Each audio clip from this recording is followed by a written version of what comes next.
Marita Filomena George, Teresa Ambrose Christian, ready ஆனதுக்காகவும் மற்றும் special intention விசேஷமாகிறதுக்காக Godfrey மாரியோ அவருடைய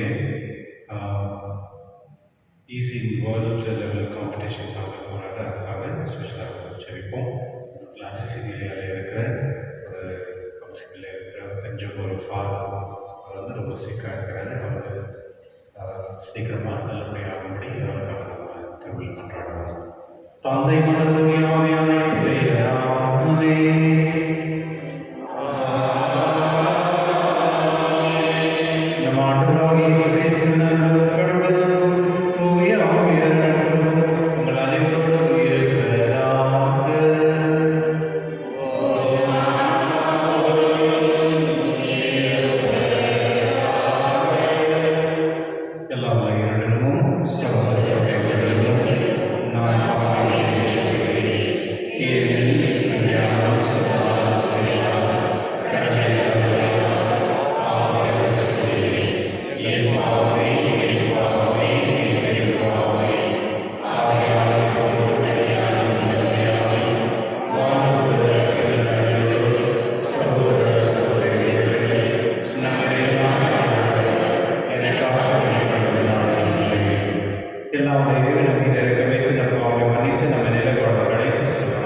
வீழ்ச்சியுற்ற உலகை திருவருளின் தாழ்ச்சியினால் மீண்டும் நிலைத்திருத்தினீரே.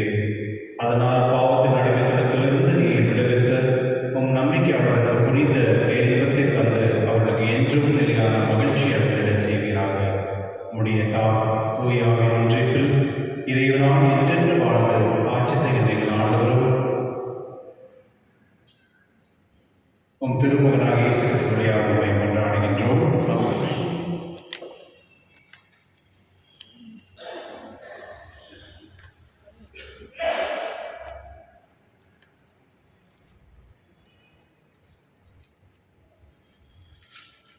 இறைவாக்கினர்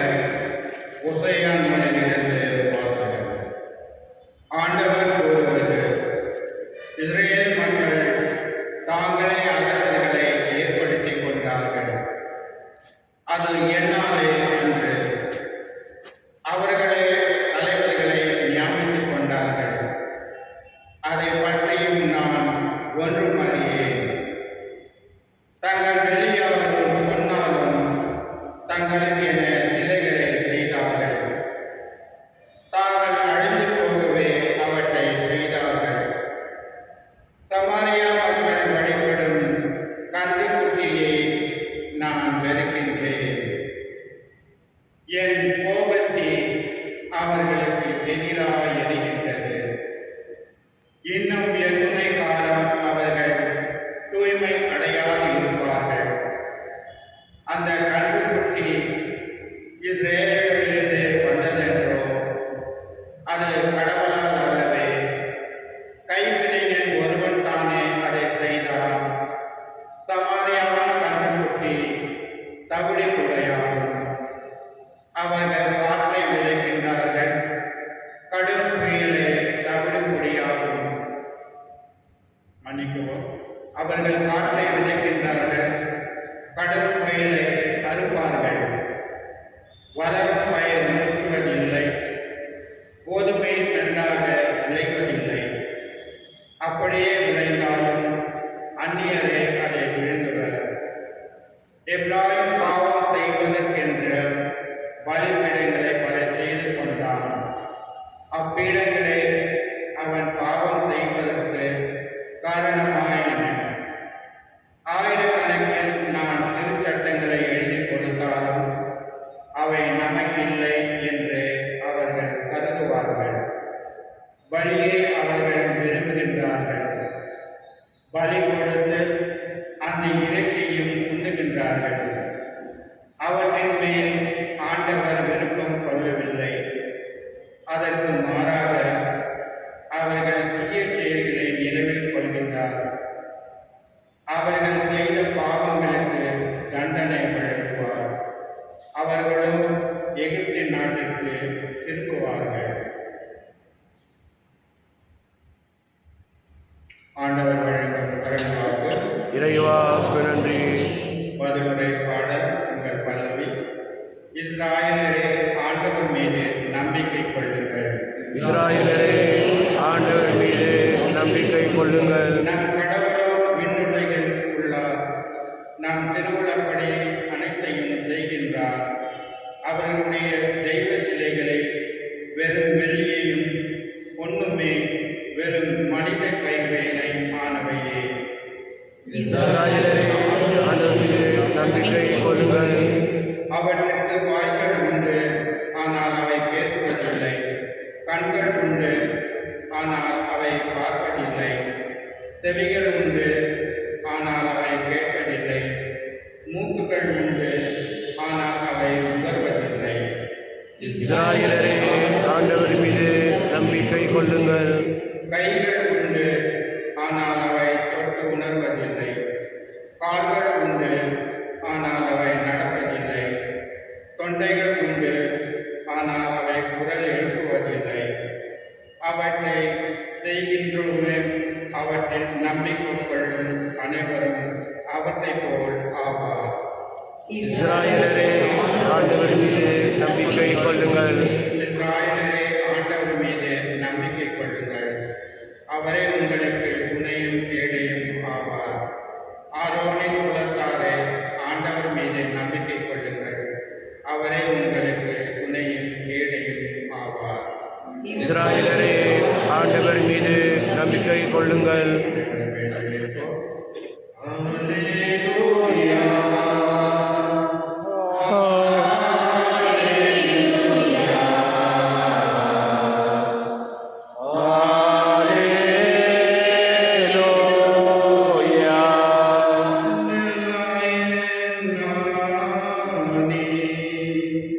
நானும் என் நாடுகளை அறிந்திருக்கின்றேன்.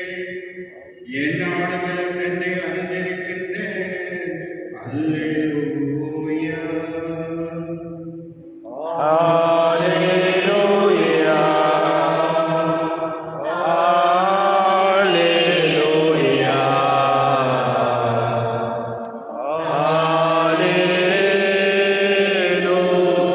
Alleluia.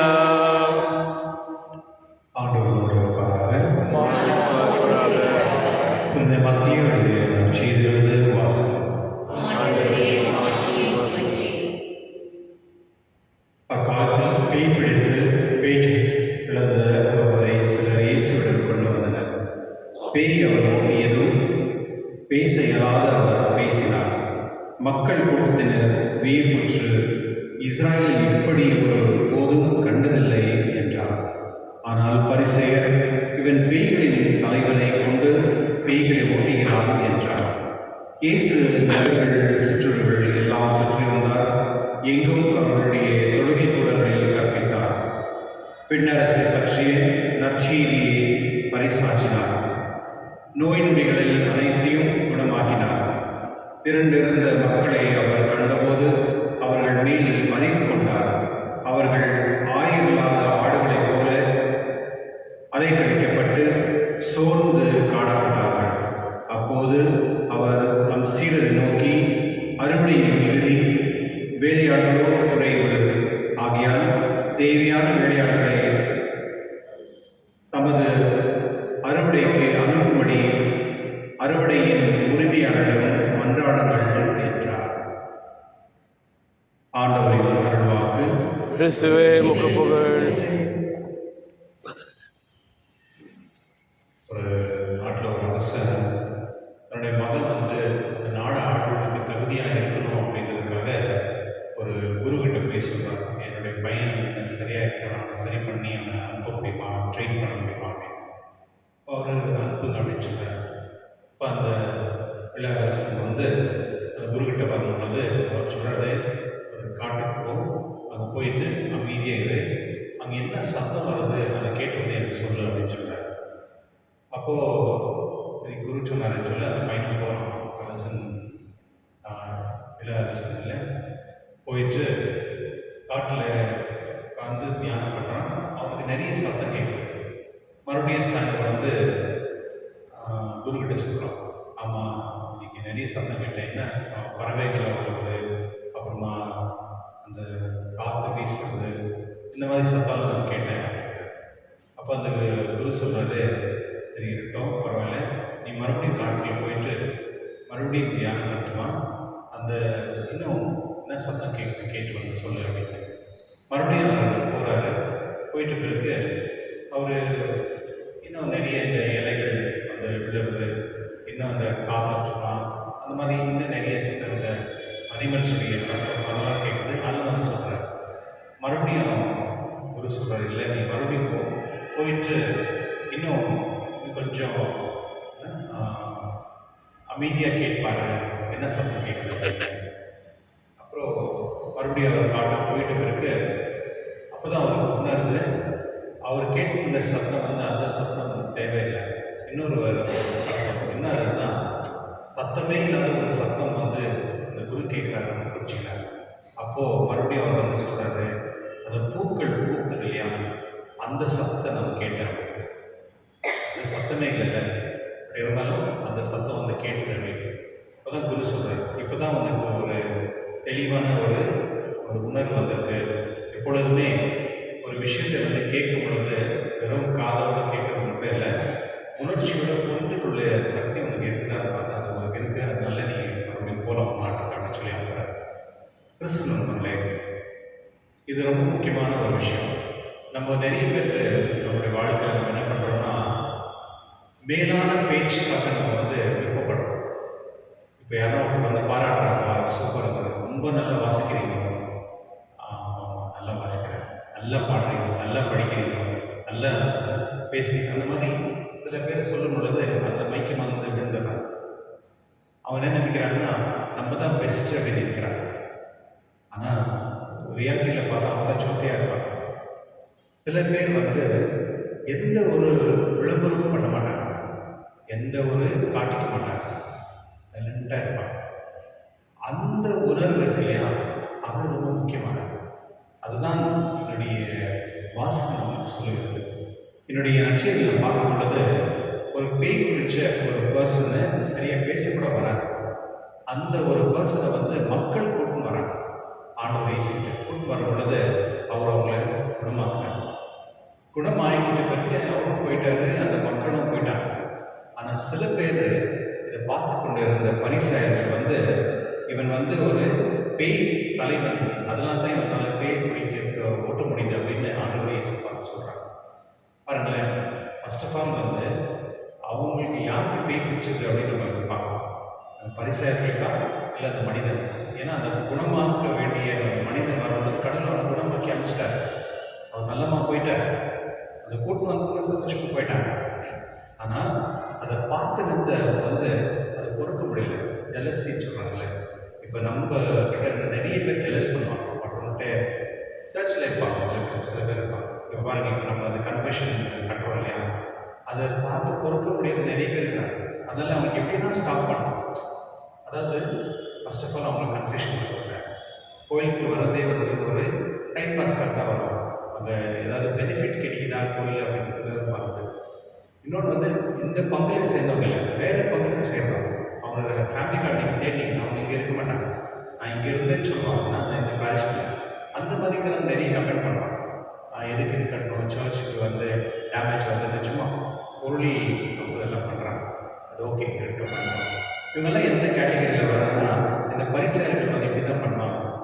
எது நல்லது அப்படின்னு புரியாம, அந்த மற்றவங்களுடைய உணர்வை வந்து தெரியாம அவங்க வந்து அந்த பேஜ்னால சும்மா சில பேர் இந்த மாதிரி செய்து டிஸ்டர்பன்ஸ் பண்ணுவாங்க. ஆண்டவர் இயேசு வந்து அந்த மக்களை பார்த்து விசனப்படுறாரு. இந்த மக்களை வந்து வழிகாட்டுறதுக்கு யாருமே இல்லையே அப்படின்னு. அதனால அவர் வந்து அப்போஸ்தலரை பார்த்து சொல்றாரு, கடவுள்கிட்ட ஜெபம் செய்யணும்னு சொல்றாரு. பாருங்க, ஆண்டவர் இயேசு ஜெபம் பண்ணுன்னு சொல்றாரு. அவரே கடவுள், அவர் தான் ஜெபத்தை கேட்கிறவர். ஆனால் அவர் வந்து தன்னுடைய சீடர்களை பார்த்து பிதாவின் தலை ஜெபிக்கிறார். ஏன்னா இந்த ஆடுகளை பார்க்கறதுக்கு வந்து என்ன அறுவரை மிகுதி, அதாவது நிறைய இருக்கு. ஆனால் வேலையாடுகளை வந்து ரொம்ப குறைவாக இருக்கிறதுனால நீங்கள் வந்து கடவுளை ஜபிச்சிங்கன்னா கடவுள் வந்து நமக்கு இன்னும் நிறைய பேர் அனுப்புவார் அப்படின்னு சொல்கிறார். ஆண்டவர் இயேசுவே அதை சொல்கிறார், ஜபிங்கம். எதுக்காகனா திருச்சபை நடத்துறதுக்கு, வழி நடத்துறதுக்கு நிறைய பேர் தேவை, குருக்கள் தேவை. இப்போ சில நேரத்தில் என்ன பண்ணுறாங்க, குருக்கள் வந்தால் அவங்க பற்றி என்ன பேசுறது, எழுதுறது, பண்ணுறது, அவங்களை டிஸ்டர்ப் பண்ணி அவங்களை விரட்டுறதுக்குன்னு சில கும்பல் இருப்பாங்க. ஏன்னா அவங்களால வந்து சேவை செய்ய முடியாது, அவங்களால வந்து கடவுளுடைய வார்த்தை கொடுக்க முடியாது, அவங்களால வந்து ஒரு நல்ல விஷயத்தை புரிந்து அதை செய்யப்பட முடியாது. ஆனால் மற்றவங்க நல்லா செய்யறதை வந்து தடுக்குவாங்க. இது வந்து இந்த பரிசேயர்கள் தான் பண்ணுறாங்க. அப்போ அந்த மாதிரி திருச்சபையில் இருப்பாங்க இருக்கிறாங்க. அப்போ ஒரு கடவுளுடைய சேவையை, கடவுளுடைய வேலையை மக்களிடத்துல கொண்டு போய் சேர்க்கறது வந்து அதை செய்யணும் அப்படின்னு ஆண்டவர் வந்து அதுக்காக ஜெபிங்க அப்படின்னு சொல்றாரு. அப்போ அதாவது அறுவடை மிகுதியா இருக்கு, மக்கள் வந்து நிறைய பேர் இருக்கிறாங்க, ஆயிரக்கணக்கில் இருக்கிறாங்க. அவங்களெல்லாம் வந்து அவங்களுக்கு சேவை செய்யணும் அப்படின்னா குருக்கள் தேவை. நீங்க எத்தனை பேர் வந்து குடும்பத்தில் வந்து குருக்கள் கொடுத்துருக்கீங்க, இல்லை கன்னியாஸ்திரி உங்க வீட்டில் நம்பியிருக்கீங்க? எத்தனை யாருமே இல்லை. ஓகே, பரவாயில்ல. ஆனால் அந்த வாய்ப்பு வந்து கிடைக்கல அப்படின்னு சொல்லுவாங்க. அப்படி இல்லை, கடவுள் வந்து வாய்ப்பு எல்லாருக்குமே கொடுப்பார். ஆனால் நம்ம வந்து நம்மளுடைய குடும்பத்திலேருந்து பிள்ளைகளை வந்து சேவை செய்யறதுக்கு நம்ம விருப்பம் இல்லாததுனால தான் ஒரு வேலை வந்து அவங்க இல்லாமல் இருக்கலாம், இல்லை வந்து ஆப்பர்ச்சுனிட்டி வந்து நமக்கு கிடைக்காம இருக்கலாம். எப்படியோ கிறிஸ்து நண்பர்களே, கடவுள் வந்து என்னுடைய நற்செய்தியில் வந்து மிகுதியான அறுவடை மிகுதியாக இருக்கிறதால வேலையாட்களை குறைவு ஆகினால் தேவையான வேலையாட்களை தவறுபடி ஆண்டவர் ஜபிங்கன்னு சொல்றாரு. இது பாருங்க எவ்வளோ முக்கியம். ஆண்டவர் இயேசுவே சொல்ற ஜபிக்கணும். ஏன்னா வேலையாட்கள் ரொம்ப கம்மி அப்படின்னு. ஆனால் நம்ம என்ன பண்ணுறோம், வேலையாட்கள் வரவங்களை வந்து கிரிட்டிசைஸ் பண்ணி, அவங்களை வந்து டிஸ்டர்ப் பண்ணி, அவங்களுடைய மென்டலி அவங்களை டிஸ்டர்ப் பண்ணிட்டு அவங்க வேலை செய்யாத மாதிரி பண்ணக்கூடிய மக்கள் வந்து நம்முடைய குடும்பத்திலே இருக்கிறாங்க. கிறிஸ்தவங்களே, அவங்களுக்கு அது கடவுளை பார்த்துக்காது, பிரச்சனை இல்லை. பட் இருந்தாலும் நம்ம மாதிரி அந்த மாதிரி இருக்கக்கூடாது. நம்முடைய வாழ்க்கையில் வந்து நம்ம எப்பொழுதுமே திருச்சபை வளர்ச்சிக்காக நம்ம முயற்சி பண்ணலாம். அது மட்டும் இல்லை, ஆண்டவர் இயேசு வந்து அந்த பேய் பிடிச்ச ஒருத்தரை வந்து சரி பண்ணி அந்த வாயை பேச முடியாத சரி பண்ணி அவங்க அனுப்பும் பொழுது அந்த ஜனங்கள் வந்து மக்கள் கொடுத்த வியப்புற்று இஸ்ரேல் இப்படியான ஒருபோதும் நாம் கண்டதில்லை அப்படின்னு அந்த சந்தோஷப்படுறாங்க. ஆனால் அந்த சந்தோஷத்தை படுறதை பார்த்து புறமப்பட்டு சில பேர் வந்து அவர் பேய் பிடிச்சவர் அப்படின்னு சொல்றாங்க. கிறிஸ்துவர்களே, இந்த மாதிரி தான் நம்முடைய வாழ்க்கையிலும் நமக்கு நடந்துருக்கு. அது வந்து நம்ம மாற்றிக்கணும். நம்ம வந்து எப்பொழுதுமே நல்ல விஷயம் ஒரு விஷயத்தை செய்யும் பொழுது அதுக்காக நம்ம ஜபிச்சு அந்த நல்லது வந்து இன்னும் நல்லதாக நடந்து போகணும் அப்படின்னு நம்ம முயற்சி பண்ணணும். இப்போ நம்ம இந்த செய்திகளுடைய ரிலீக்ஸ் ஆகுறதுல நீங்கள் பாருங்கள், இவ்வளோ கமெண்ட்ஸ், இவ்வளோ ஃபோன் நம்பர், இவ்வளோ பேர் வந்து மெசேஜ். அதாவது மக்கள் வந்து ஒரு நல்ல விஷயம் வரும்பொழுது அதை வந்து பாராட்டுறாங்க, ப்ளஸ் அது கடமையாகவும் பெற்றுக்கொள்கிறார். அப்போ திருச்சபையில் வந்து நம்ம ஒரு விஷயம் நம்ம சொல்லும் பொழுது, செய்யும் பொழுது, அது ஒரு மகிழ்ச்சியோடு நம்ம செஞ்சுட்டு போகும் பொழுது தான் அது இறை ஆசீர்வாதம் மாறும். அதனால என்னுடைய திருப்பில் நாம் ஜெபிப்போம். இறைவா, நாம் செய்யக்கூடிய அனைத்து வேலையும் நல்லதை பார்த்து அது நல்லதை ஏற்றுக்கொண்டு நாமும் நல்ல மக்களாக இருக்கக்கூடிய மற்றும் நம்முடைய அறுவடை மிகுதியாக இருப்பதனால நிறைய வேலையாட்கள் நமக்கு தேவை என்று கடவுள் ஜெபிச்சு என்னுடைய திருச்சபை வளரக்கூடிய ஆசிரியர் இந்த திருவிழில் கொண்டாடுவோம்.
திருப்பலி ஏற்றதாகும்படி ஜெபியுங்கள். ஆண்டவர் தமது பெயரின் புகழ்ச்சிக்காகவும் ஆட்சிக்காகவும் நமது நன்மைக்காகவும் புனித திருவயத்தின் நலனுக்காகவும் உமது கையில் வெளியேற்றுக் கொள்வாராக. ஆண்டவரே, உமது பெயரின் மாட்சிமைக்காக நாங்கள் நேர்ந்தளிக்கின்ற காணிக்கை எங்களை தூய்மைப்படுத்துவதாக. விண்ணக வாழ்வுக்குரிய நற்செய்தியை புரிவதில் நாங்கள் நாளுக்கு நாள் முன்னேறி செல்வோமாக. எங்கள் ஆண்டவராக இயேசு கிறிஸ்துவினால் உம்மை மன்றாடுகின்றோம். ஆமென். ஆண்டவர் உங்களோடு இருப்பாராக. உம் ஆன்மாவோடும் இருப்பாராக.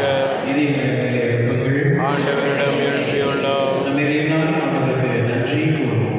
அது தகுதியும் நீதியுமானது. ஆண்டவரை தூய்மையான தந்தையை ஏற்றுக்கொள்ள எல்லா இறைவா, என்னாலும் இடத்தில் நாங்கள் நமக்கு நன்றி செலுத்துவது மெய்யாகவே தகுதியும் நீதியுமாகும். எங்கள் கடமையும் மீட்புக்குரிய செயலுமாகும்.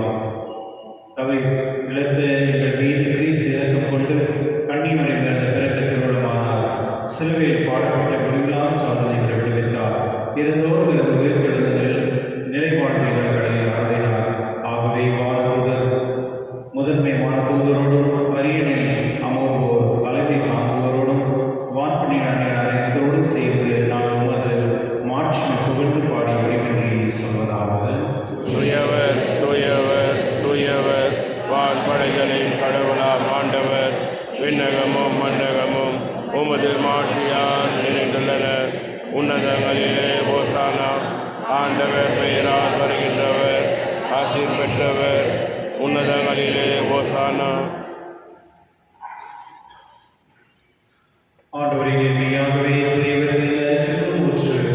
ஆகவே உங்களுடைய ஆவியை தூய்மைப்படுத்த உண்மை வேண்டுகின்றோம். இவ்வாறு எங்கள் ஆண்டவர் இயேசு கிறிஸ்து உடலும் ரத்தமாக மாறுவதாக. அவர் பாடப்பட கணித தமிழ் கையெழுத்த போது அப்பத்தெடுத்து நன்றி செலுத்தி அதை விட்டு தம் சீரல் கழித்து கூறியதாவது.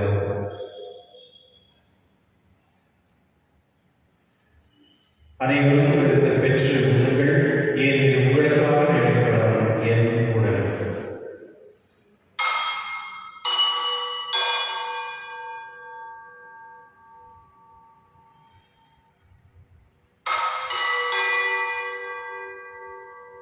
அவனமே இரவிலிருந்து இறங்கிய பின் கிண்ணத்தை விடுத்து மீண்டும் உமக்கு நன்றி கூறி தம் சீரம் கழித்து வரக்கூடியதாவது. அனைவரும் இதிலிருந்து பெற்று பலன்கள். ஏன் இது புதிய நிலையான உடன்படிக்கைக்கு ஒரு என் ரத்தத்தின் கிண்ணம். இது பாவ மன்னிப்புக்கென்று உங்களுக்காக பலருக்காகவும் செல்லப்படும். இதை நினைவாக செய்யுங்கள்.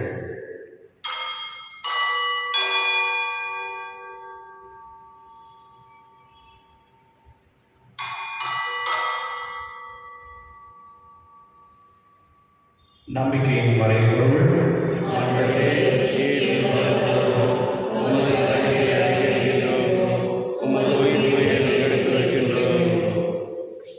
ஆகவே ஆண்டவரே, நாங்கள் கிறிஸ்துவின் இறப்பிலும் உயிர்ப்பின் நினைவு கூர்ந்து வாழும் தரும் அப்பத்தையும் மீட்பளிக்கும் கிண்ணத்தையும் உங்களுக்கு கொடுக்கின்றோம். உம் திருமணம் ஊழியக்குரிய தகுதிகளுடன் எங்களை ஏற்றுக்கொள்வீர். எனவே உங்களுக்கு நன்றி செலுத்துகின்றோம். மேலும் கிறிஸ்துவின் உடலிலும் ரத்தத்திலும் பங்கு கொள்ளும் எங்களை தூயாக கொண்டு சேர்க்க வேண்டும் என்று தாழ்வுடன் மன்றாடுகின்றோம். ஆண்டவரே, உலகெங்கும் பரவிருக்கும் திருவையை நினைவு கூறுகிறோம். எங்கள் திருத்தந்தை இளையோ, எங்கள் ஆயர் பீட்டர், எல்லா திருமணியராகிய அனைவரோடும் உமது திருவையில் அன்பின் நிறைவேற சேர்கிறோம். மேலும் உயிர்த்தெழும் எதிர்நோக்கும் தூயில் கொள்ளும் எங்கள் சகோதர சகோதரியும் இறந்தோர் அனைவரும் இரக்கத்துடன் நினைவு கூர்ந்து உமது திருமணியில் ஏற்றிடும். எங்கள் அனைவர் மீதும் இரக்கமாயிரும். கடவுள் கண்ணித்தாயின் புனித மரியாவுடைய கடவுளான தந்தை யோசேப்பு, புனித திருத்தூதர்கள், இவ்வுலகில் உங்களுக்கு உதவராக ஆகிய இறந்தோராகிய புனித அனைவரோடும் நாங்கள் நினைவாழ்வு பங்கு கொள்ளும் தகுதி பெற்று உம் திருமகன் இயேசு உடையவர்கள் புகழ்நீரும் நல்ல உண்மையை மன்றாடுகின்றோம். இவர் வழியாக இவரோடு இவரில் எல்லாம் இறைவனாகிய தந்தையே, தூய ஆவியாரின் ஒன்றிப்பில் எல்லா புகழும் ஆட்சியும் என்றென்றும் உமக்கு உரியதே.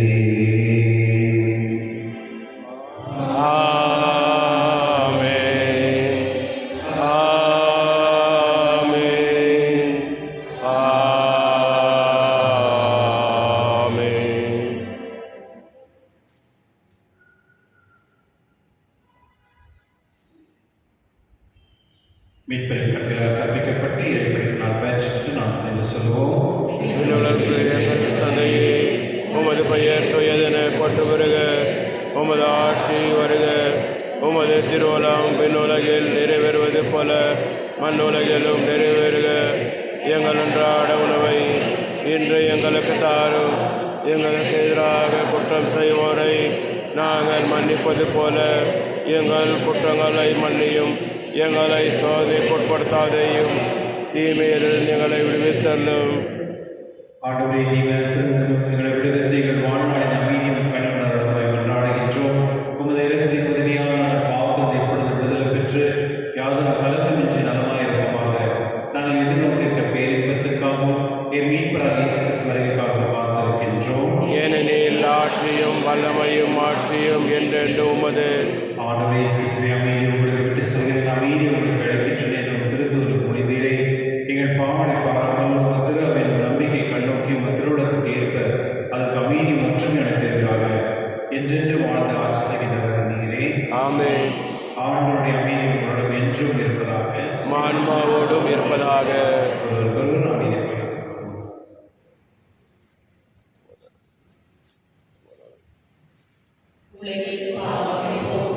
பகிர்ந்து சமரியே, எம்மேல் இரக்கவையும். உலகின் பாவம் போக்கும் சமரியே, எம்மேல் இரக்கவையும். உலகின் பாவம் போக்கும் இருளின் சமரியே, எமக்கு அமைதி அருளும்.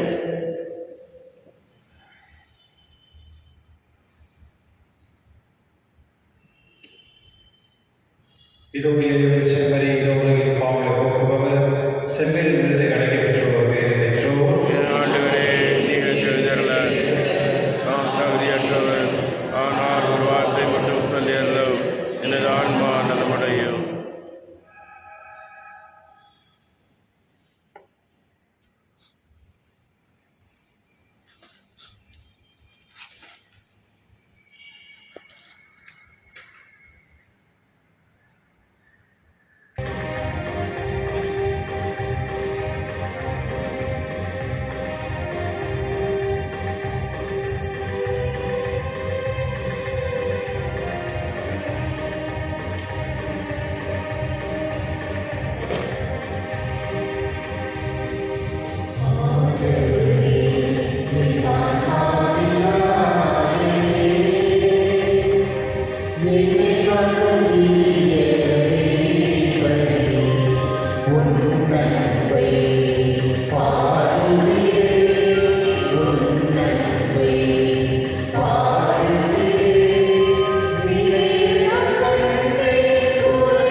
மன்றாடுவோமாக. ஆண்டவரே, மாண்புக்குரிய கொடைகளால் நிறைவு பெற்ற நாங்கள் உம்மை வேண்டுகின்றோம். அதனால் மீட்பளிக்கும் கொடைகளை நாங்கள் என்றும் பெற்றுக்கொள்ளவும் உம்மை இடையராக புகழ்ந்தேதும் அருள்வீராக. எங்கள் ஆண்டவராக இயேசு வழியாக உம்மை மன்றாடுகின்றோம். ஆண்டவர் உங்களோடு இருப்பாராக.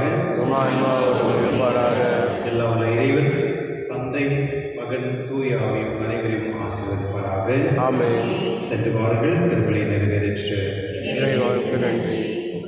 வண்டர்ஃபுல் டே. இன்னைக்கு சாயங்காலம் வந்து துணியாக சிமெண்ட் லைன் வந்து கொடி இருக்கும். அது விருப்பம் வந்து அங்கே வந்து சேரலாம்.